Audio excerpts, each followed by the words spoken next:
Check this out. Thank you very much. You trample on the name of my Tea Party. You are stooges.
Smoking cigarettes all the time, hanging out having donuts till 10, taking an early lunch and slipping off for drinks at 3 in the afternoon, all on the government union salary. Well, that's enough to show up somewhere. Power of the Tea Party. We can make government union members work. How about it? No doubt that these folks who are so welcoming to me when I was at their rally, and I was, and they made a kind offer to take the speaker out of my hand for me, whether I wanted them to or not. Repeatedly, they've been involved in laying on the ground under their feet. They were willing to do that for me. Several of them offered to give me a free chiropractic exam behind a porta potty, laying on some hands and ministering to my tongues. They're willing to do that. So I'm sure that these fine folks in the government unions who are living off of your work will show us the same courtesy, that they will do the same thing they asked me to do. They will move along and let us have a conversation. I'm sure these fine government workers who are here on the clock while you're here on your own will show the same courtesy. Gee, wait, you're not saying that members of the government union who are giving up their money might have a total disregard for you? I can't believe that can't be true. That can't be, because they're such fine, wonderful, open-minded folk down there. Well, I remember when that Tea Party attendee in St. Louis was selling Gadsden flags, and members of the SEIU came over and lovingly punched him in the mouth repeatedly and called him racial slurs. Why, I'm sure that's exactly the kind of hospitality we can expect as we try to gather here peacefully as citizens and taxpayers. Well, I want to thank you, the taxpayers, for coming out. Gather around. We want to have you a great program for you. And no amount of hate speech is going to stop us. No amount of insults is going to stop us. We are going to continue our conversation. And I'm sure that our good friends in the government sector will help us. I'm sure our local law enforcement will also help us. And we can have our conversation, right?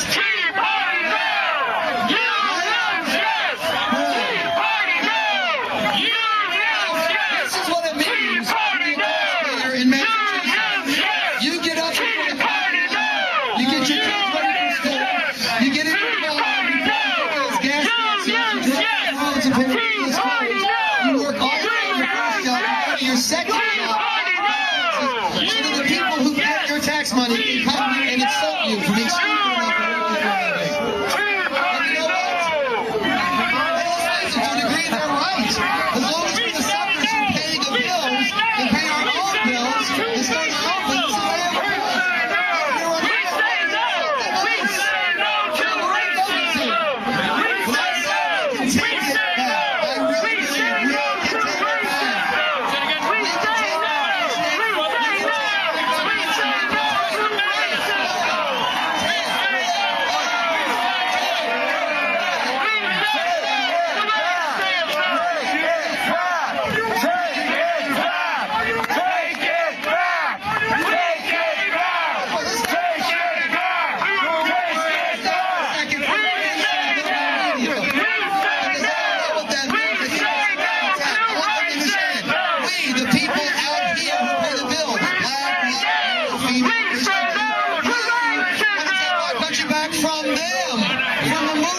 And the takers and the people who show up every day with their handouts, it's something you don't have. That's what I mean by take it back. So it should be clear. That's who want to take it back from. They say go back. We say fight back. They say go back. We say fight back. They say go back. We say fight back. Brand new effort. Money for jobs, not the war. In the government sector, Not the war. Money for jobs, not the war. now somebody's going to pay all the Money for housing. It's you, the taxpayer. Money for housing. Money for jobs, not the war. You get insulted. You get attacked. You get Money for housing, not the war. If we can Money for housing, not the war. talking about spilling blood, talking about getting bloody. We don't get bloody in the Tea Party. We get smoked. Money for healthcare, We have ideas, money for healthcare, not the war. America. So we're just asking you to show the same courtesy here that we showed you tonight. And now, look, we got to have more because when the government sector slows down, there's an R&B office missing this fine intellect.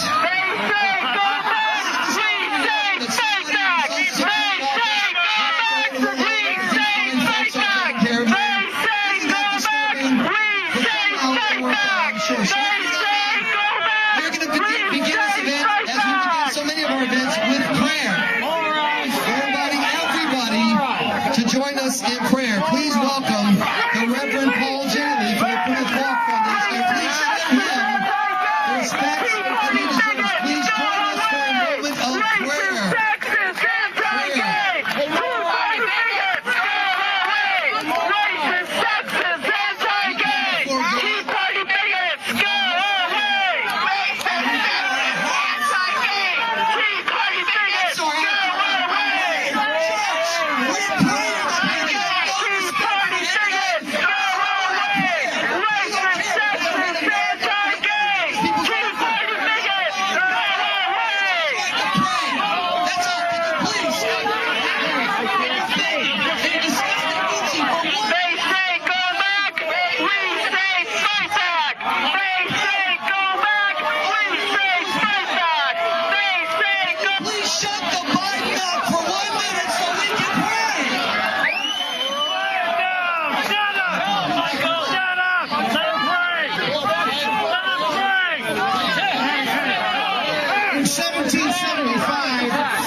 And 1775. It was Sam Adams who rose in York, Pennsylvania to give an address. Tea Party, racist, sexist, anti-gay. Tea Party bigots, go away. Racist, sexist, anti-gay. Tea Party bigots, go away. Tea Party bigots, go away. And it was Sam Adams who stood when they were about to surrender and give up in the middle of adversity. Give up in the heart of those who were going to fight against them. It was that particular time that Sam Adams stood and said, through the darkness that shrouds our prospects, the arc of safety is visible. In fact, it said, he went on to say, let us awaken. And he evince a different spirit. And the Lord that surrounds us. And we encourage all to persevere in a glorious struggle until our rights and our liberties are founded once again upon the rock. Because it's the rock of absolutes and trust in God that our rights come from. Our rights do not come from government. They come from God. That's right, brother. Sam Adams said, Americans must unite and become loyal, not to government, but to the written Constitution to which we are permitted to operate. Racist, sexist, anti-gay. It was Sam Adams understood. It's the rule of law that ought to govern, not the rule of emotion, not the rule of majority, not really the rule of patriotism to some cause, but the rule of law, the rule of law. That's what ought to govern, and that's what made us Americans.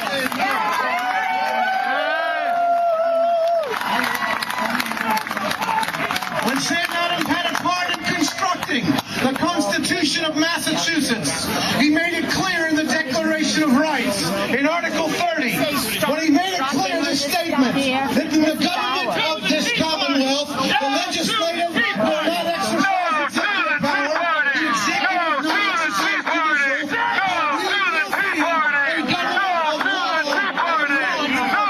and we don't govern by shouting, we don't govern by force, we govern by law.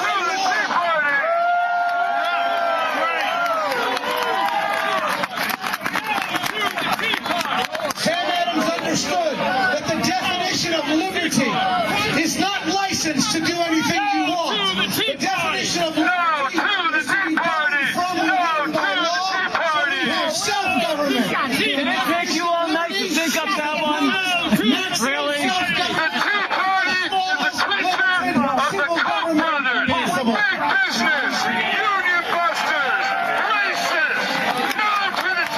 Loyalty was not to a political party. Loyalty was not to patronage to whoever happens to be in office. Loyalty, Adams said, was to the written Constitution to which an individual took an oath to follow when they took office. Hey, did they have a permit? Did they have a permit? They got a permit to be here? Sam Adams understood, and we echo today, we are for the family. You're right. Well, you know, the cops are keeping us apart, but that's not We needed. ought But to educate the the world is upside down. I'm so beat the shit out of Ireland. We ought to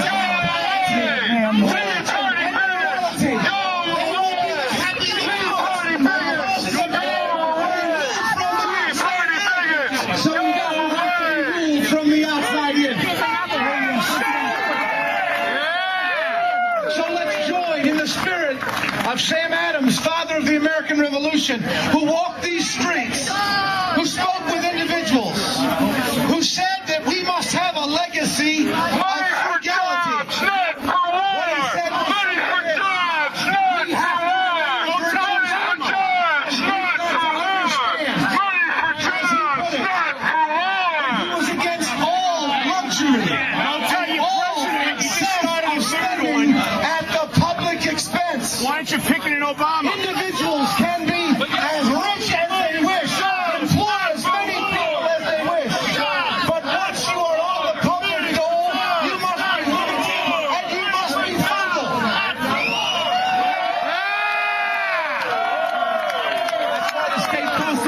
said, 1780, is the frequent reference to the fundamental principles with a constant adherence, piety, justice, moderation, temperance, and frugality.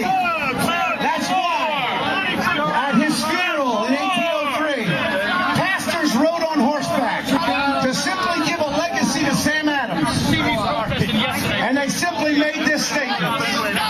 When he resigned as governor, he said this: I say with truth, I have served this Commonwealth and never enriched myself at her expense. He returned every gift, including the horse and carriage he was given when he was governor. And then it was said this: he will leave a legacy to America of public officials that are worthy of the statement that they are statesmen. Why? Because of this. He had only two maxims. Rulers should have little, the people should have much. His closing prayer was this: that the rod of tyrants will be broken in pieces, the oppressed will be made free, and the speedily bringing in of the happy and holy period when the kingdom of our Lord and Savior Jesus Christ will be everywhere established, and the people will willingly bow to him who is the Prince of Peace.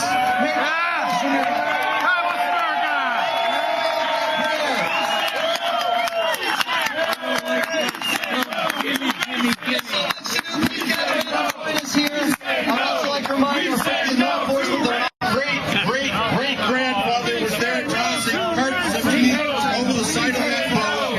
I am so proud to be here today to tell you, as your grandson, it is now time to kill the death tax.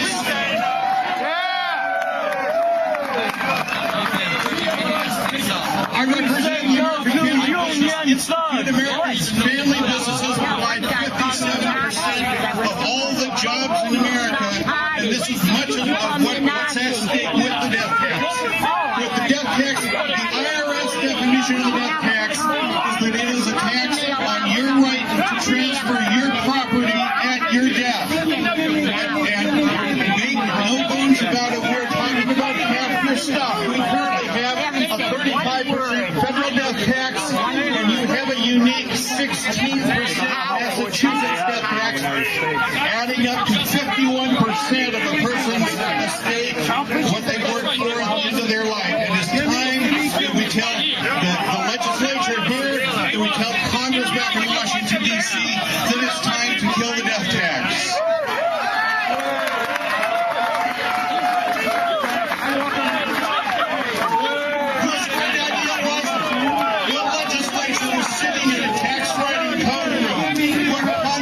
Sitting in the Ways and Means, slapping his head on the forehead, saying, I know, I've got the solution. When mom and dad die, let's take half their stuff. Who thought that that was a good idea? Who thought that that was the American way?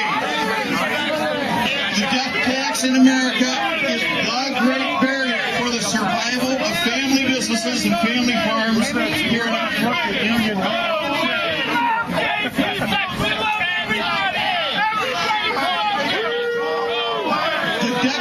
Folks, is what happens when the government loses sight of the people and becomes preoccupied with feeding itself off of our work. I'm self-employed. I'm not making any money. It was John Locke, who was the father of the concept of property rights, who said that if a man can work hard and save and gather and invest, he should be able to give or bequeath whatever he's gathered to whomever he chooses.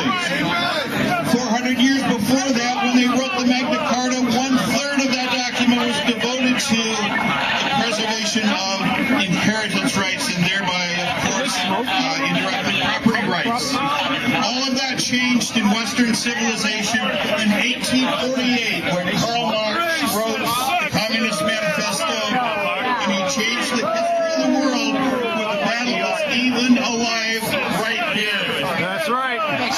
He had a 10-point plan for the implementation of his worldview, and point number 3 of his worldview was the abolition of all right of inheritance. Karl Marx knew that if you abolish inheritance, two things happen. First of all, within one generation, the government owns everything, part of his plan. And secondly, you break the link between parents, their children, and their grandchildren, and that was also a part of their plan. What I'm saying is that getting rid of the death tax is more than just fighting for half of your stuff, half of your property. It's about preserving America. It's about the world that our grandchildren are going to grow up in. It is a battle between those of us who believe in property rights and free enterprise in our families versus those who believe in Marxian collectivism. Now, by the way, speaking of, I mentioned the Magna Carta.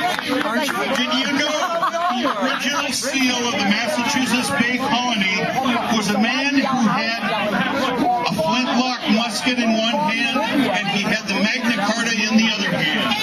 Can you imagine what a perfect symbol of exactly what we're fighting for right here, right now?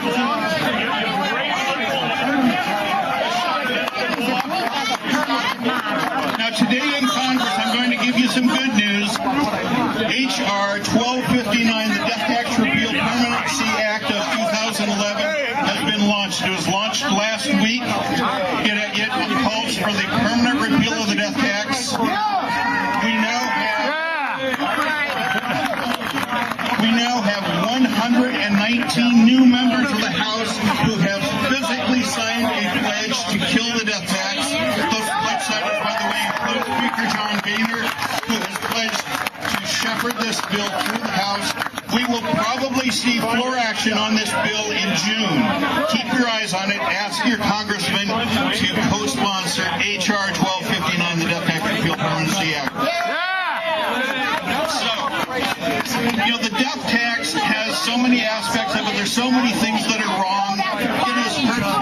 It hits a family when mom and dad have died. It hits a family business when they're struggling to transition. It confiscates capital. It eliminates jobs. But if you take all of the issues and you boil them all down, you can bring the question of the death tax down to one question, and that's this. Let's start singing God Bless America. We have voices. They Or are won't we sing. merely tax-paying serfs that after a lifetime of hard work and paying all of our taxes, that somehow, when our heart stops beating, our property reverts to the government as if somehow they had the original claim to it? Folks, it is time to kill the death tax. In fact, in the 237-year-old spirit of the Tea Party here in Boston, let me close with this one comment. No taxation without respiration.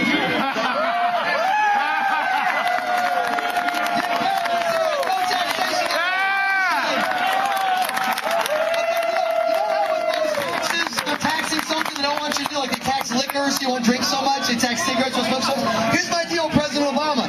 You arranged for me to not die. I promise to not die. You want to punish me by taking my tax.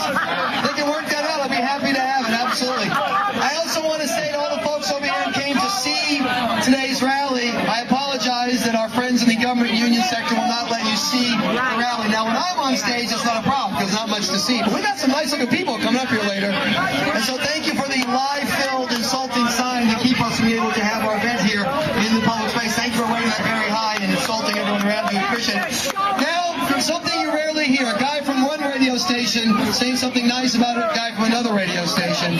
But, this issue is so important. The Tea Party is so important. Fighting together is so important that I'm proud to welcome to the stage my colleague from WRKO, the lovely and talented Todd Feinberg.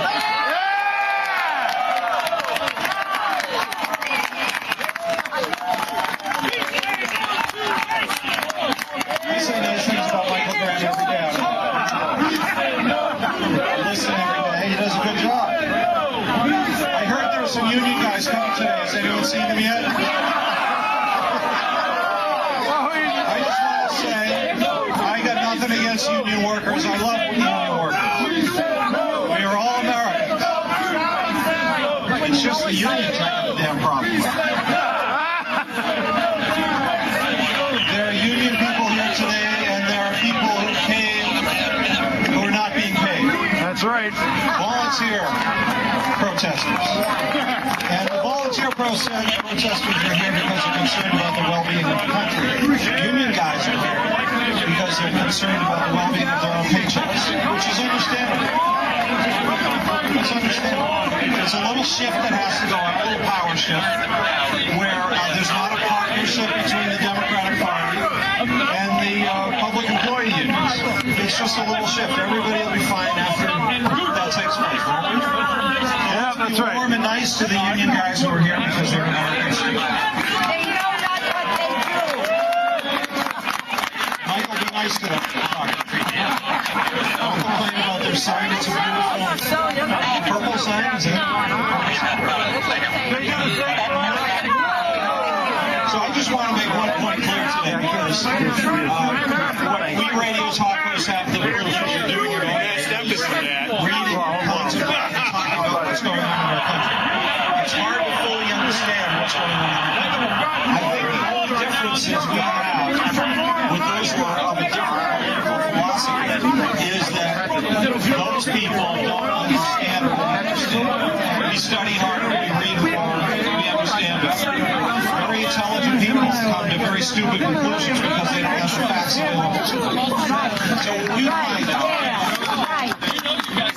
what we learn as we study, is that our country has absolutely been kidnapped.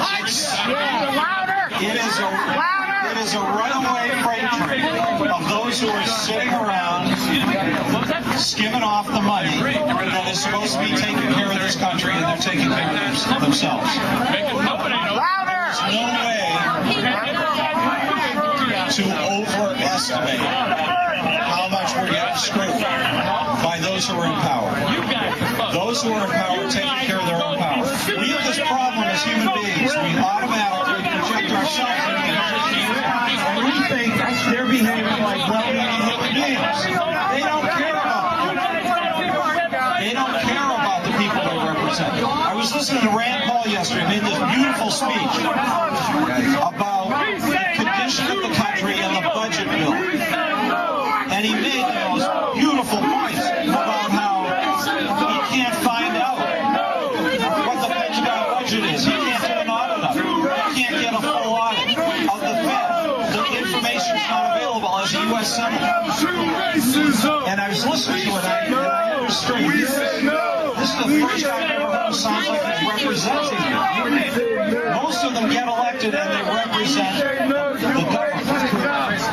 Our guys, when we send it down there, your favorite congressman, Barney Frank, Ed Markey,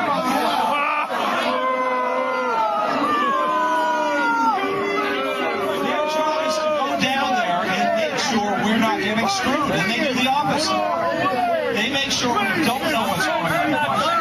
They make sure Washington is working against us. They make sure they're taking our money, skipping it off, and giving it to these guys. So they show up perfect. It's a cabal that's designed to screw America. And the head of it all is Barack Obama. If the guy ever tells an individual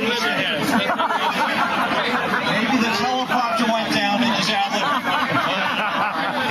Because his job every day is to stand up and read the bullshit that's on the teleprompter. And that's why I'm sure you noticed on Tuesday the bullshit that he's reading on the teleprompter doesn't relate to Monday's bullshit. And they don't even care because they don't think it matters because they don't think we're paying enough attention. So be proud of being in the Tea Party. And every time you hear them lying and demeaning and being hateful about the Tea Party, take that as a compliment. These guys here want to make noise to make sure we can't be heard. They're scared of what we have to say. That's why they have to drown us out. That's right!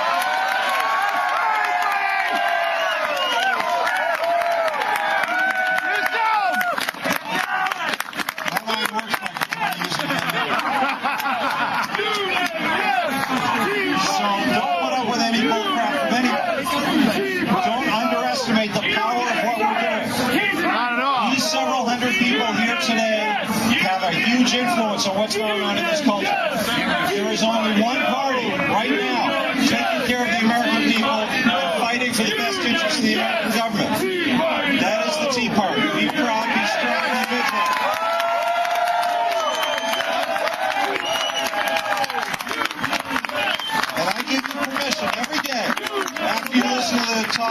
watch on WRK and listen to Michael Graham. Thank you so much. I'll see you next time.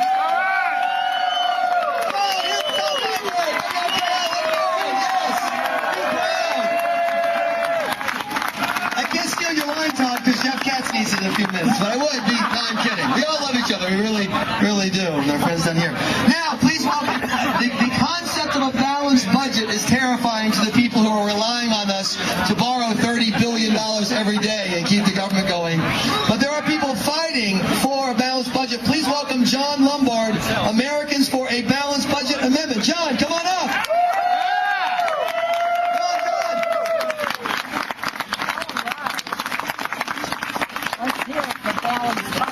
In the last 75 years, there's been a dramatic change in our nation's Congress. Our legislators used to say and believe that they represented the interests of all Americans, or working to do what's best for the nation as a whole. Now they say that they represent their constituents, which you and I know is really just a euphemism, bringing home the bacon.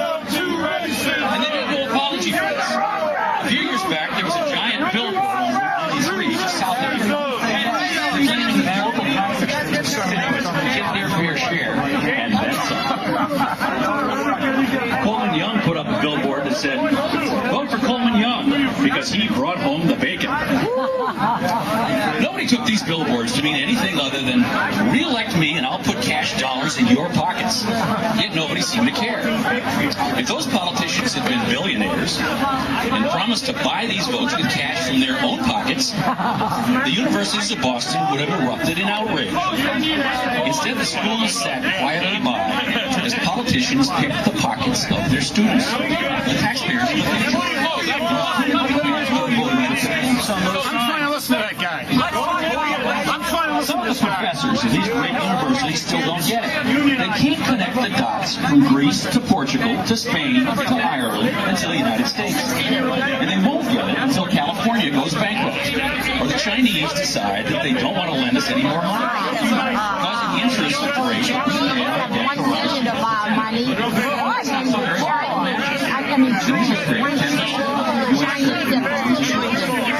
going to have to pay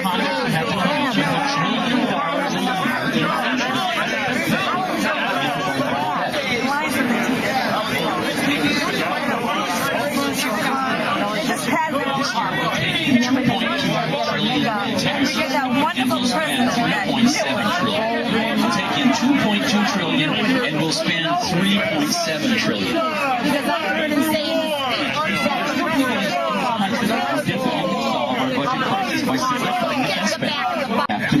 Until we start talking about the where's the union side? Where's the union stamp on that side? big problem with Medicaid and Medicare.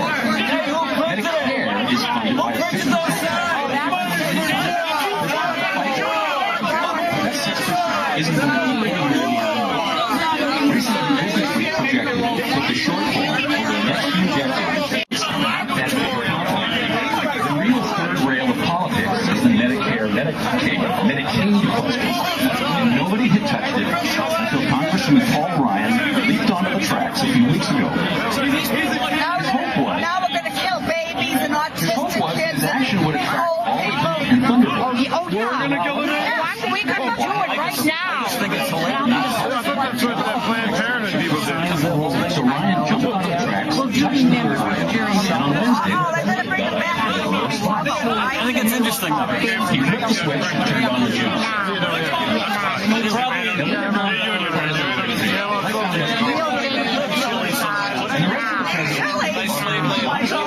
It would be spread over 12 years.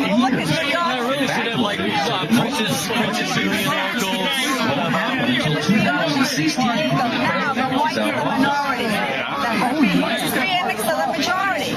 Does anybody remember the President's National Commission on Fiscal Responsibility?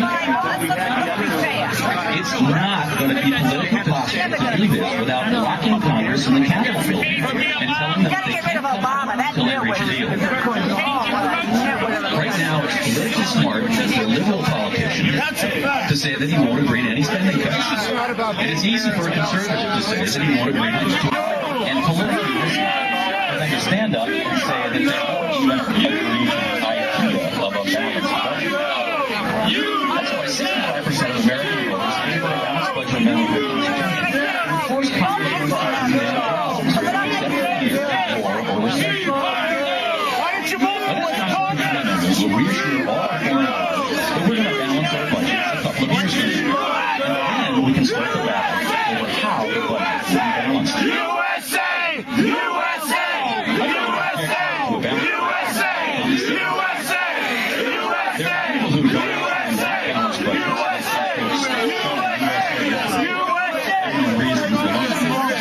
Because they fear it will mean cuts in trailing spending or higher taxes. The other objection I hear is that it can't pass because amendments to the Constitution require approval by 2/3 of each House of Congress and then ratification by 3/4 of the state legislatures. But it happens that in 1997, the balanced budget amendment passed the House with a 2/3 majority. It came to be one vote passed with a 2/3 majority in the Senate. And if you think it would be hard to get it through 75% of the state legislatures, you need to know that 49 of our state legislatures must produce a balanced budget each year. If they have to do it, I'm sure they're not going to be terribly sympathetic to the idea that federal legislators shouldn't have to do likewise. Now, if we had passed and ratified that constitutional amendment in 1997, our nation's debt load would now be at least $5 trillion smaller, even if you assume that Congress would have voted with a supermajority to run deficits in 2009 and 2010 and in some of the war years. The last thing you need to know is that there are 4 proposals for a balanced budget amendment in the Senate right now. And if one of them passes the Senate, you can be sure that it will pass the House. Can we check papers, please? Balanced budget amendment.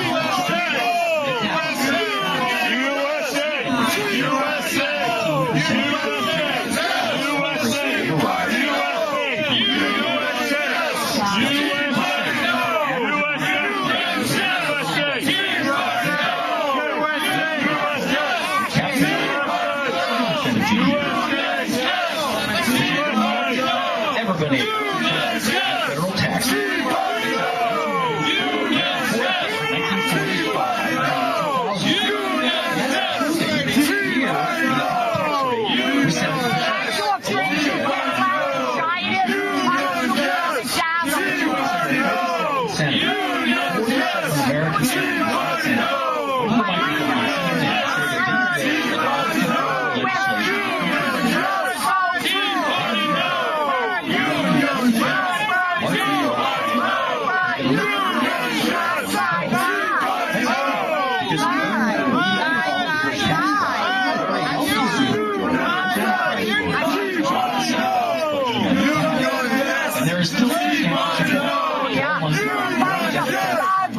That's the only English he knows. I'm going to ask you two things. First of all, the Democrats should and ask him to support any of these bills. Just 6 more senators. This is our party. Security. Right? Make them You want a party, get a and I will guarantee you that the Senate passes on these bills, the House will pass it too. This could be the most important thing you will do. The second is John America's Working Slightly. You can sign up right now, which is what you're doing there.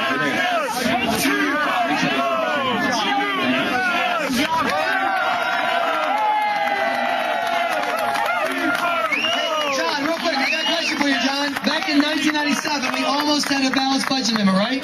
Yes. We were 1 U.S. senator short, right? 1 senator short. How did Senator Ted Kennedy vote on that? Oh, I don't know. Probably against. He voted no. But something has happened in Massachusetts since then, isn't that right? Scott Brown, let's hear John. Thank you so much. That's right. Your votes make the difference. Your votes stop the first pass of Obamacare, at least, and your votes can make a difference on a balanced budget amendment. You did it. You elected Scott Brown, and you can do it again. Absolutely. Your votes matter. Speaking of which, today, in the House of Representatives, they passed Paul Ryan's $6.6 trillion debt-cutting, save Medicare, save the future budget. Meanwhile, President Obama gave us a budget that would raise the debt to $20 trillion. No, it's okay. It's okay. Joe Biden says he knows a guy and get it for $19.99. So, there you go. Now please welcome from the Fair Tax Organization, Barry Hinckley. Barry, come on up. Let's talk about the fair tax. Fair. You know, like what we don't have right now.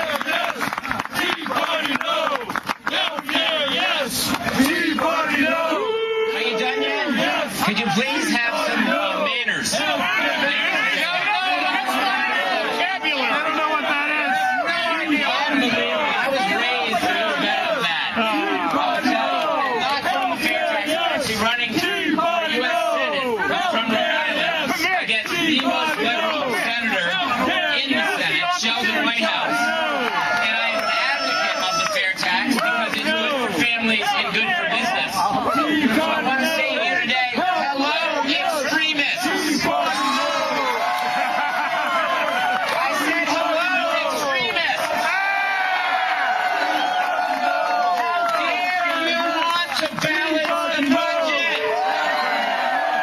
Don't you know that balancing the budget is mean-spirited and will cause 70,000 deaths around the world from malaria and will greatly limit the ability of self-dealing senators like Sheldon Whitehouse and John Kerry to buy votes with our children's future. When I spoke at this rally 2 years ago, I honestly didn't think it could get much worse.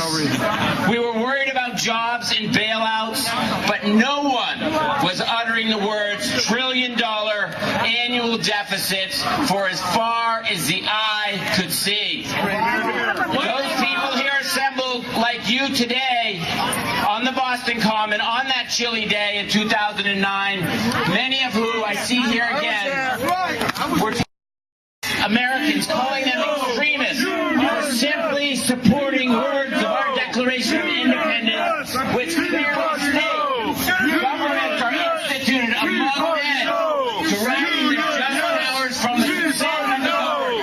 Whenever any form of government becomes constructed to these ends, it is the right of the people to alter or abolish it and institute a new government.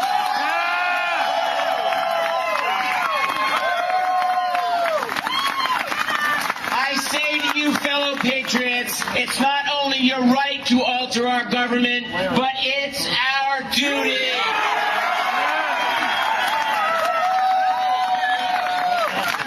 I know that's why you're here, and that's why I'm here. As we scan the landscape of this once great nation, we look high and low for any sign of good news. But unfortunately, everything the entrenched career politicians have touched has turned to rocks. As you know, there are many topics I can point towards which would clearly show their ineptitude. Today, in the spirit of this most feared day on America's calendar, April 15th, and billions of hours and hundreds of billions of dollars spent each year complying, I will focus on our corrupt and broken tax code. We live in a world with a acknowledge this and in turn, a blind eye. Instead, they hire more IRS agents. And yes, I use the word agents. Government agents. To wage war on the honest industrialists, extracting more and more capital to feed their growing machine. The failures of our tax code are obvious and in plain sight. So why don't our leaders do anything about it? Two words: power and control. Power over you and control over your money. Our politicians have realized that with our tax code they can control our behavior, picking winners and losers, and trust me, there's nothing more satisfying to a king than controlling his subjects. With control over your wallet and behavior, they can keep your nose through the grindstone while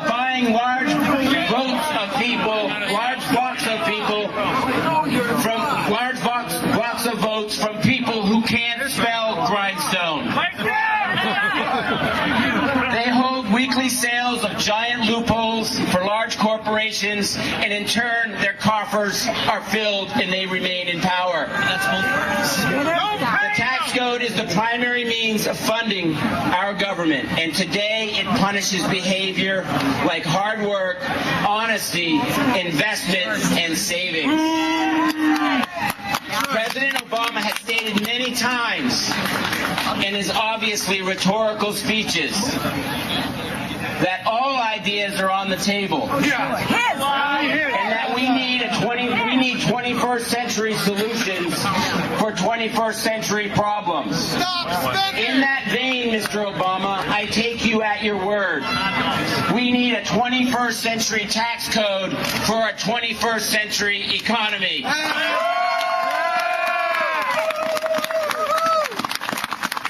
Last week, Paul Ryan outlined some first steps in majorly reforming our antiquated and broken tax code. I think it was a brave first step. In my opinion, the days of tinkering around the edges of a broken tax code are over, and we need a fresh start for a fresh century. The fair tax represents a fresh start. It is the most studied and supportive alternative to funding this great nation. It rewards savings, investment, education, job creation, and hard work.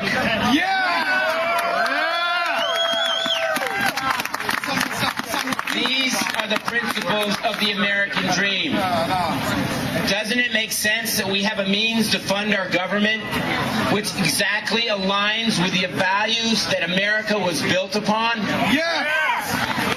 The fair tax addresses the cash economy and forces illegal aliens to at least contribute to our coffers while we figure out a productive solution. The fair tax is estimated to collect more money than our present tax code, caused the largest economic boom in America since post-World War II, and will hang a large sign on the doors of America, loudly declaring that we are open for business.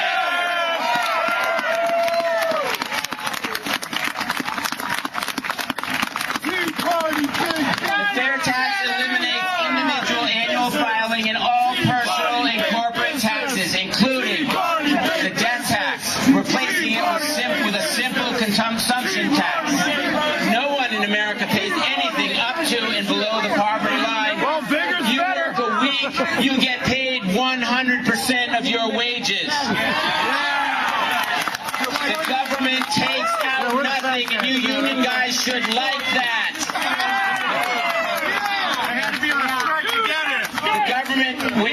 When you consume, you pay. For businesses, America becomes the most attractive place in the world to operate, thus luring capital and investment to our shores.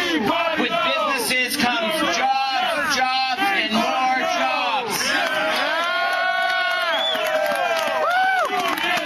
We need leaders in Washington who will fight to dismantle our corrupt and destructive tax code. Leaders who understand that the best social program is a good-paying private sector job. And that only through real tax reform will we again be on a path to prosperity through a growing private sector. I urge you all to explore the fair tax and understand why world-renowned economists here in Massachusetts, like Dr. Larry Kotlikoff from BU and David Turek from Suffolk, have studied and support the fair tax.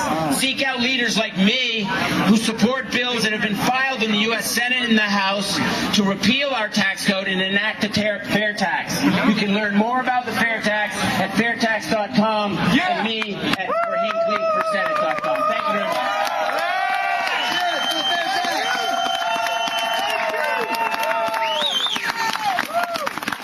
So you like that idea of not paying any taxes on the money when you get it?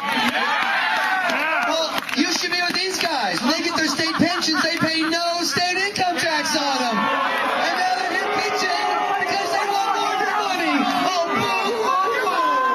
That's a shame. Well, you get to go home with your private sector pension. Oh, wait, you don't get one.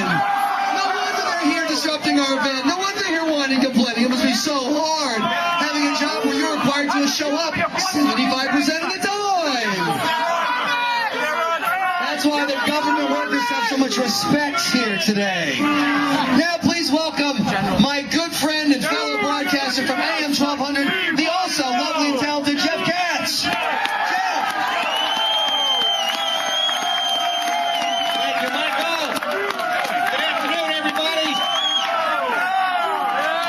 Promises to you. I'm not running for anything and I have no notes. I am thrilled that we are all here this afternoon. And by the way, let me be the first one to say this, perhaps the only one to say this. Welcome to my union brothers and sisters.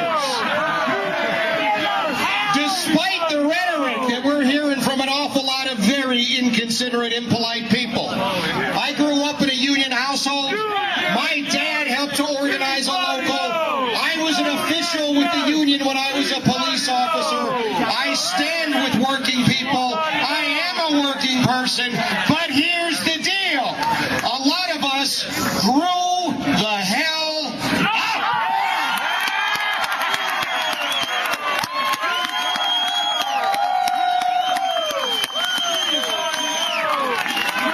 I am going to tell you the facts of life, whether you want to hear them or not. Welcome to the real world, gang. In the real world, we open up our checkbooks once a month, twice a month, and see if there's enough money to pay the bills. It is as simple as that. It takes a measure of maturity. It takes a measure of responsibility to say it would be wonderful to go on vacation today, but we can't afford it. It would be great to go out and buy a new car, but we can't afford it. So here's what you do.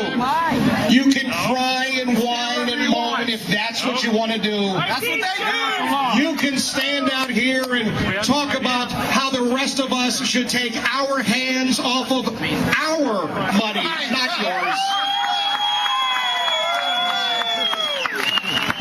Or you and I can stand together with some wonderful, wonderful people. Last year, I told a story about how this was not about us. Understand that. These guys need to understand that. This movement is not about me. It's not about Michael. It's not about any of us. It is about our children. It is about our grandchildren. And you know what we don't understand is how come you hate our kids so much.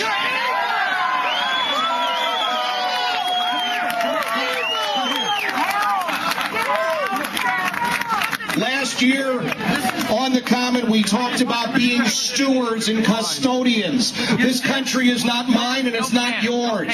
It is an unbelievable experiment that has been passed on to us, and we are entrusted with it. We are asked to take care of it. We are not asked to fundamentally transform it into some bizarre sort of alternate universe.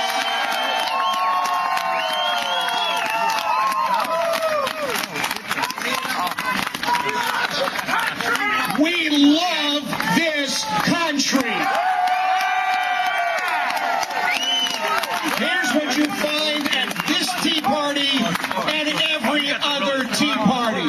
You won't find a single person who hates someone else. You will find people who love God, love our children, and love this country.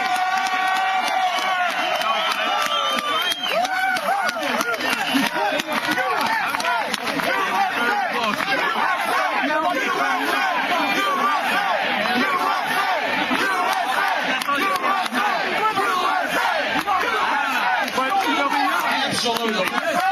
Listen, I've only got a couple of moments, and I thank you, first of all, for taking time out of your day. I will remind our friends who are here from the unions, please check in with your union steward so he can check you off the clipboard so you get paid. And while you're picking up a check with our money, if you don't mind, there are a bunch of us that could use a cup of tea. We would really, really. You stand tall, you remain strong. strong. You remember what this is really all about.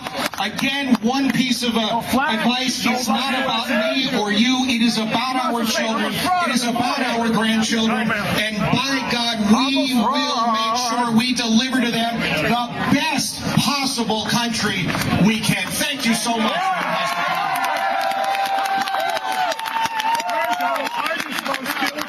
Jeff Katz, hands off, let's hear it. Come on, one time for Jeff.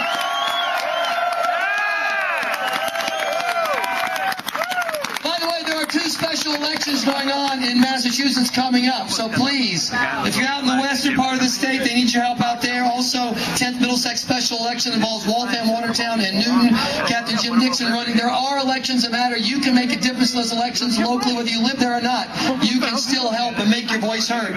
And now please welcome, speaking of elections, have you heard about that billboard that's out in Sudbury, right? No. Southborough, thank you, I'm sorry. All the S's, I don't know. They have a billboard up suggesting, it's a crazy idea, suggesting that people show their ID when they vote. I know it's crazy. Isn't it embarrassing that they have better ballot security in Iraq than we have in Massachusetts? Well, someone's trying to do something about their called Show ID to Vote. Tom Weaver, get up here. Talk about what you got to do.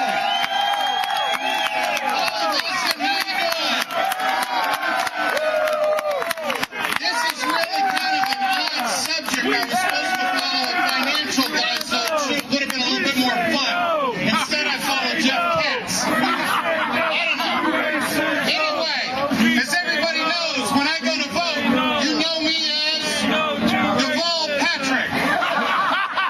Oh, yeah, you vote early vote, but I am Deval Patrick. I can prove it. Right here, I have a utility bill from National Grid, and as you can see, the name on it is Kristen Barley. Ralph, you gave me the wrong bill. And after I go and I vote with Americans, I like to go by the local pub, and that's when I reach in my pocket and I pull out my ID. Government issued ID from Massachusetts. It says Tom Weaver. See how easy that is? Thank you so much. All right. What is Show ID to vote for? All we're trying to do is make sure that we have our right and we can keep our right to vote. Okay? That's what it's for. It also means Show ID to vote. We got to be ready. And for you guys in the union, Show ID to vote is kind of a lot like card checks. Except we do it behind a closed curtain. Anyway, Show ID to vote has got everything to do about us keeping our country great. When you show your ID to vote, when you become part of it, when you take time to learn what the programs are, who's running, who's involved, what's at stake, you're an informed voter. You deserve to vote.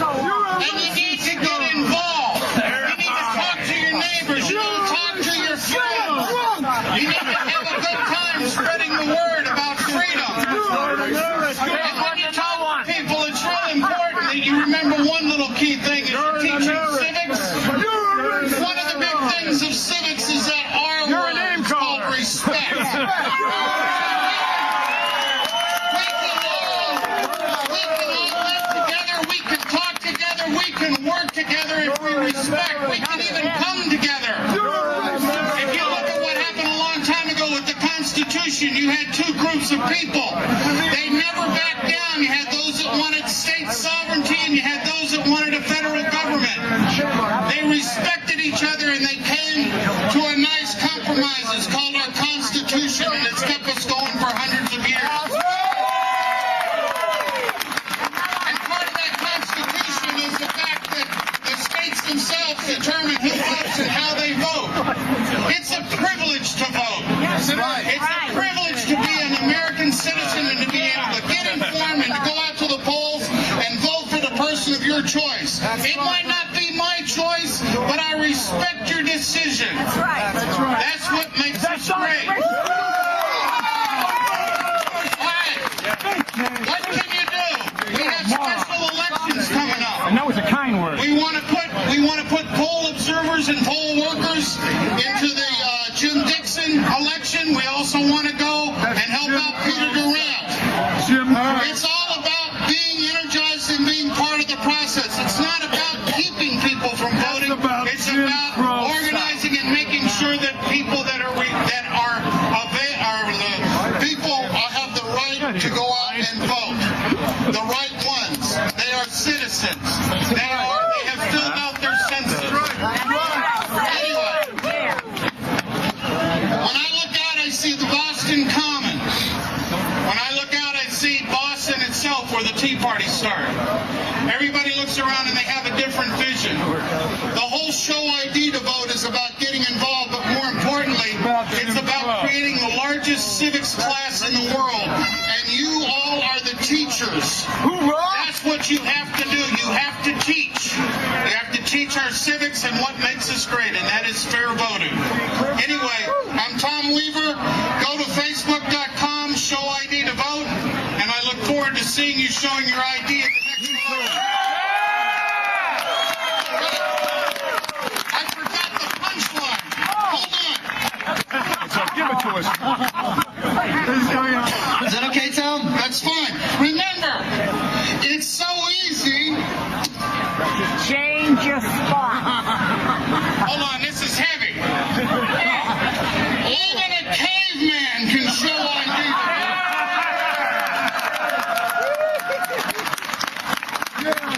Let's get it for Tom Weaver, yeah!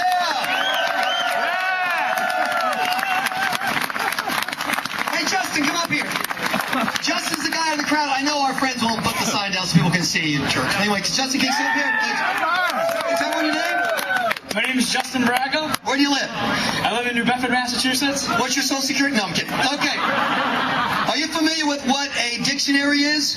Yes. Are you familiar with what a Baracktionary is? What? Nothing through Barack? Okay, here's what we do. I'm going to give you some actual words and phrases used by our president, Barack Obama. You tell me if you can translate what they mean into English. Are you ready? Sure. Now, we've never met before, right? No. Okay, will you give me $20? No, never. Okay. First, if I told you I saw a man-caused disaster, no help, what would I have seen? You don't know. We don't know what this president is talking about anymore. We need to bring our country back to the values of our country. I like this guy, but we're not playing the game. No speeches, pal. Hey, you're not on the union clock. You're not getting paid, all right? A man-caused disaster is... Help me out. Terrorism. I always called it terrorism. No, now it's a man-caused disaster. If I told you that I was engaged in kinetic military action, what would I be doing? They're waging war in Libya. Waging war in Libya. Very good. Here's a tough one. If I told you that I was going to have, this is a tough one, spending cuts in the tax code. Spending cuts in the tax code. What would I be doing to you, Justin? Well, if you're Barack Obama, you're spending more, apparently. So close. What am I doing? Raising taxes. That's right. President Obama says that spending cuts in the tax code is a tax hike. In other words, when you keep your own money, he says you're costing him money. A tax hike is a spending cut when you're Barack Obama. Justin, good try. Thank you so much. We have a lovely party here. So there you go. Here for Justin. Come on. I guess that Justin, you minutes ago. What about the 57 states? Can't figure it out. What about the I'm sorry. 57 states? I want you to know, this gentleman's yelling at me that spending cuts in the tax code mean a tax hike in all of President Obama's 57 states. You're absolutely right. 57 states. Now it's time to talk something smart, i.e. not me. I love the work the Pioneer Institute does. They're fighting all the time for real information about taxes and spending in Massachusetts. You need to check them out. They're a great group. Jim Sturgis is right here. Good to see you, Jim. Good to see you. Thank you, Michael.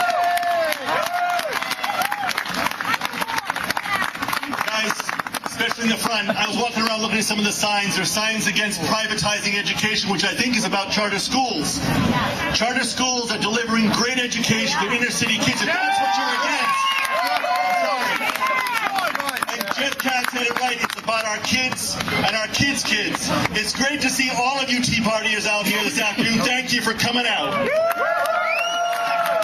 I think they're playing a trick. I'm not a conspiracy guy, but texting Monday. I think they're trying to screw around with us. I run Pioneer Institute. It is a research think tank. We're advocates for things that work. We work on only 4 things: fixing our schools, a government that's accountable to you and also effective, a government that is not in the face of business so business can actually do the job that it's so good at, and that's creating jobs. And finally, it's dealing with our healthcare mess. Those are the 4 things that we do, and we've had a pretty good record of success in Massachusetts, and what I'm here to say is you can bring change to Massachusetts. Don't let them tell you that this is just a state that's going to stay the way that it is. We can do things here, whether Democrats or Republicans. I think Tea Partiers have to cross all aisles and bring change. The treasurer of the Commonwealth of Massachusetts is smoking hot Carolino. Happy to see you, Mike, and thank you, Kristen Barley, for pulling us all together here on our Boston Common. Jim Sergio, she did a great job, and I'm looking forward to hearing from John Stephen, the former New Hampshire candidate for governor, who's a rising star in our Republican Party, and also to hear from Governor Pawlenty a little later. But hello, Patriots, how are you all today? I just have a question for you. I want to know, when you woke up today, did you say, you know, I feel like I could afford to pay more taxes in Massachusetts? You know, I hear from a lot of people up there under the Golden Dome that think you could pay more. And did you know in Massachusetts, you have the opportunity to check off on your tax return. You could pay the rate of 5.85%. I call that the Mike Dukakis rate. Any of you out there doing that? No. Just want to make sure we're all on the same page. But when I look at all of you, you know, I see mothers and fathers. I see grandparents. I see some families here. I see working people here on our common today. I see people who believe in the American experience of waking up each and every day and accepting the responsibility of your freedom. You folks do your part. You pay your bills on time. You don't take on excessive debt. And you're saving for your kids' education. And today we come together on this common because we want to celebrate you, the taxpayer, and I personally say thank you for what you do.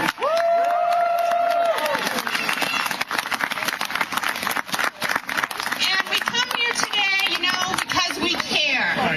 We care an awful lot. We come here because we're concerned, but we also come here today because we're anxious. These are tough economic times, and the road ahead for many of us is uncertain. But what do we do when times are tough? Don't turn it tough. You get going. Just buckle down even more, right? You work a little harder each day. You pick up a second job. You trim your expenses. Frankly, you live within your means to make ends meet. And I don't think it's an awful lot to ask They don't teach that in to school. expect that our government be equally as responsible as we are every day. And we expect government to pay their bills on time, to trim the expenses, and to live within its means each and every day, right? So instead, Washington has allowed government spending to grow way beyond what we could ever afford. To pay for it, they're borrowing $4 billion a day, leaving us with a $14 trillion national debt. Half of this debt is held by foreign investors, mainly China. So we all know we need a balanced budget amendment. Everyone, who wants a balanced budget amendment out here?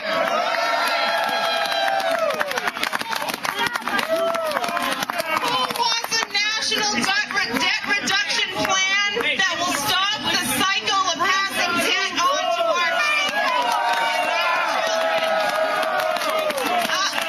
I'll tell you what. I'll tell you what we don't need. Listen to these words. I'll tell you what we don't need. We don't need, I'm going to quote, spending reductions in the tax code. Does anybody know what that means? No. All right, that's Obama speak for raising your taxes. All right, so anyone that's with me, forget raising taxes. Give us more real spending cuts. Are you with me? Term limits. All right, term limits, I'm all there, buddy. All there.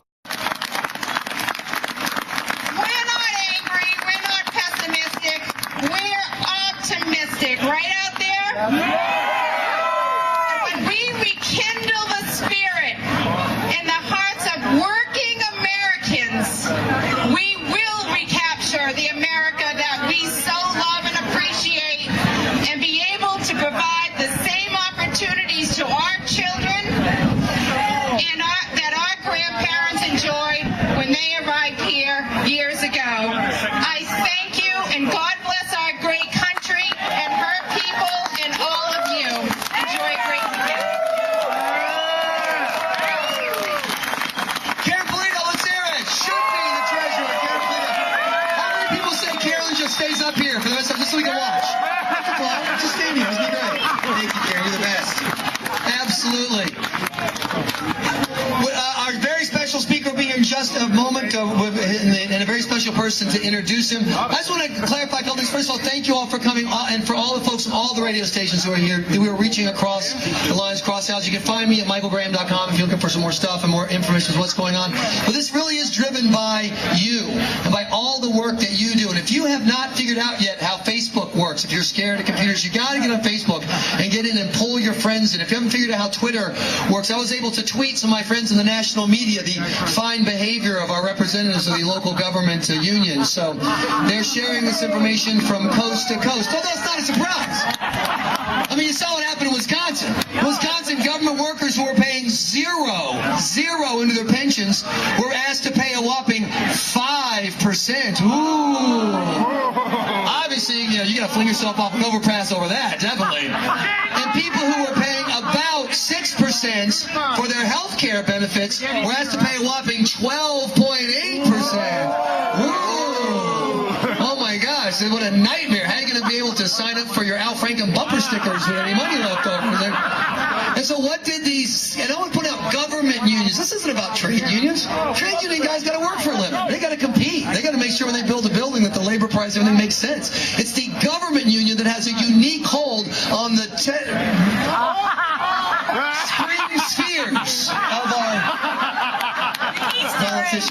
See, there was a story about you idiots not letting us say Easter. Never mind. Okay, so it's the government unions who have the spring spheres of our lawmakers.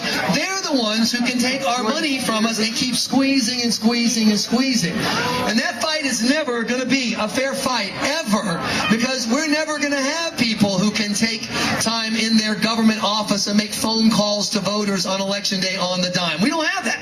We got jobs. We got to call clients. We got to call appointments. We got to call the next customer. We're never going to have people being paid by the massive amount of union dues that are confiscated from these folks and then used to buy ad time and used to buy laborers who go door to door and drag semi-conscious people to the polls so they can vote. We're never going to have that. What we have are you and your willingness to work. So please, find out how to use the tools you've got. That's one of the great things that, and let's have a round of applause for Kristen Varley and the Greater Boston Tea Party. They did this event. We media people didn't do it. They put it together. They got the permits so that we could come in and have conversation. Permits, yeah. See, when you do it legally, you get a permit. Then get to talk here. You don't just muscle up to the front of the thing. Yeah. But what they do, she's gotten so many, she and the rest of the Tea Party got so many people like you engaged and involved. You are becoming armies of one, where you use your list and your club member list and your church list and your co-workers, and you use email and Twitter and Facebook to reach them and spread the words and spread the facts. I heard earlier when Jim Sturgio said that this year's budget is bigger than last year, someone down here said, lie! Well, it's because she's a dope. She doesn't know. The facts are out there. Last year's budget was about 28.7-ish billion. This year's budget is 30 billion. Now, I don't know how it works when you do government union math, but 30 is bigger than 28. The budget got bigger. And I'm not going to be partisan at all and mention a former governor in healthcare. I'm just going to point out that before we got our wonderful free healthcare government system, we were spending $2.5 billion less out of our tax pockets on healthcare. Now we've got $2.5 billion more. You know why? Because the number of people on the dole has exploded. And they ain't paying for it, you're paying for it. Those are the facts that you can spread because your friends and neighbors don't know because they turn on CNN or they read the Boston Globe Democrat. What do they know?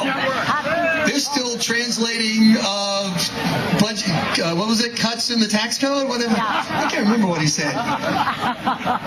So that's why you've got to get involved and you've got to become the army of one because that's the only way we can absolutely compete. And that's one of the other great things too, is because you're active, you're forcing the folks who want to be the next president to answer these tough questions. You know, Paul Ryan, which I think his plan is great, but if you hate it, you got to give him credit. Congressman Paul Ryan stood up and said, we need a real budget solution. A real, like it or not, there's something, give us something. And he gave a plan, and it cuts $6 trillion over the next decade. There's a plan, and that forces everybody else who wants to be president and our current president to have to deal with real numbers. And did you notice how awful that speech was from President Obama? When people are looking for real numbers? Look, I understand that that you don't want to talk about the math because your math sucks. I understand. But the first 30 minutes of your budget speech is on how much you hate George W. Bush? Yeah, right. Look, my goon friends, if hating George W. Bush would pay the bills, we'd all be richer than the Saudi Arabians. But you can't drill on George W. Bush hate. You can't spend George W. Bush. So I'll tell you what we'll do. We'll all spend the day hating George Bush, and then you tell me how the hell we're going to pay the damn bills. Come on. We need numbers. We need math. We need reality. We need somebody to point out that right now, 50% of us pay 97% of all the federal income taxes. And what do the other 50% pay? Nothing. In fact, they get rebates. I loved this last year. They were getting rebate checks from taxes they didn't pay. How do you get a rebate when you didn't bait in the first place? Of course, we know the kind of bait in there. No, can I do that? I can't do that joke, can I? Kids in the crowd. Are we stretching? I can rap? Oh, thank God. Okay, great. Excellent. No, I seriously, I've been wanting to hear Tim Pawlenty, a good friend of mine, my best friend from college, in fact, lives in Minnesota, has great things to say about Governor Pawlenty. I've read about Governor Pawlenty. I'm excited to hear his speech, and we have a very special person to bring him up.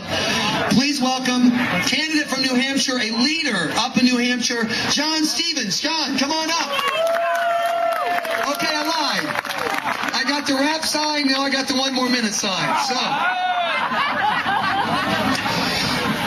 So these two drunks walk into a bar. I mean, really, this is when I worked at Welcome for Seinfeld. It wasn't this tough. Are you kidding me? Now, please welcome John Stevens. John. Thank you.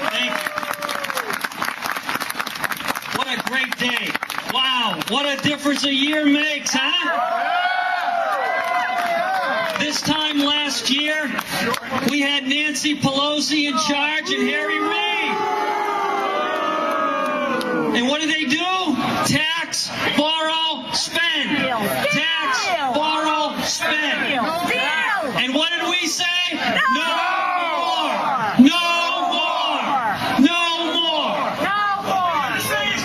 Yes. That's right. In Congress, they were running up deficits faster than the American public could imagine. I ran for governor in the great state of New Hampshire, live free or die. Won the Republican nomination and came within a few percentage points of beating Governor John Lynch. But the one thing we did was we changed a House and a Senate into huge veto-proof majorities for our taxpayers.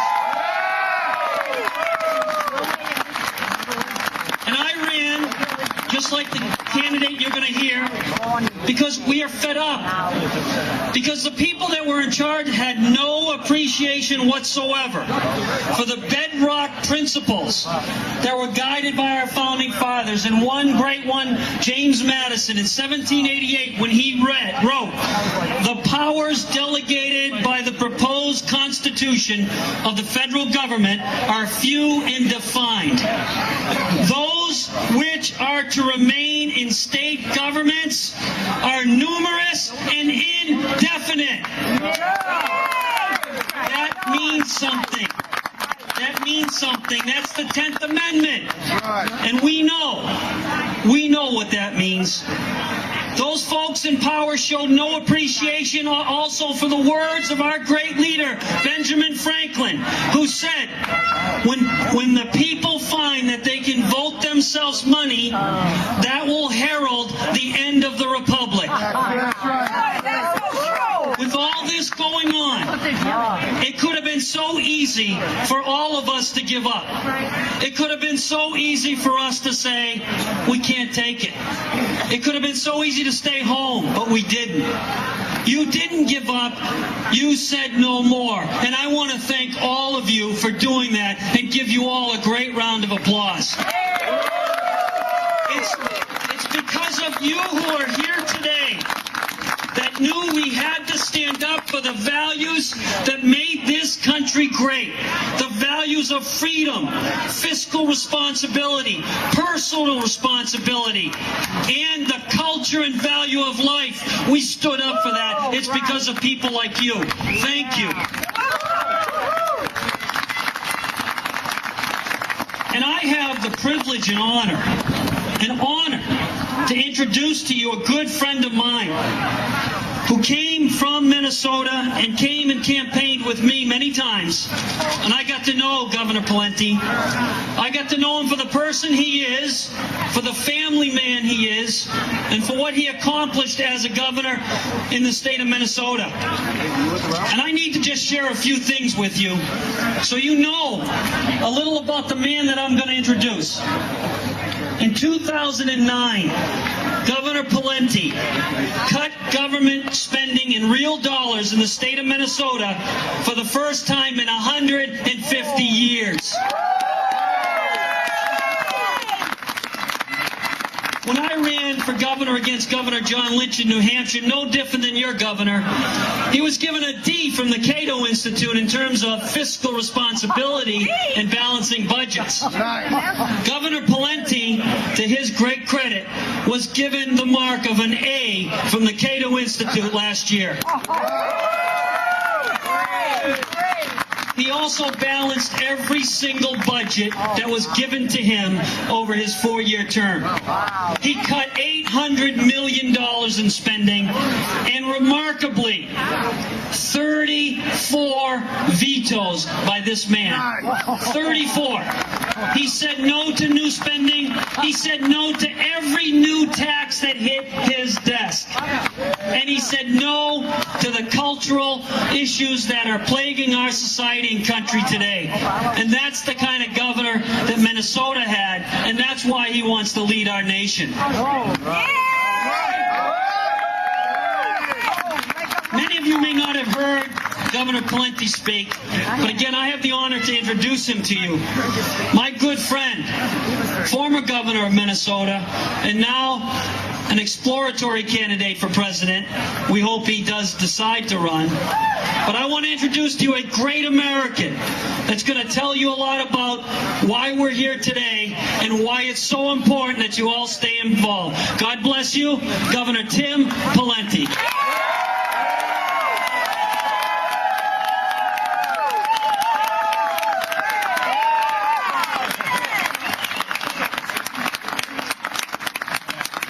Thanks a lot. Or as President Obama would say, you're welcome. I'm delighted to be with you today in Boston. Tread on me.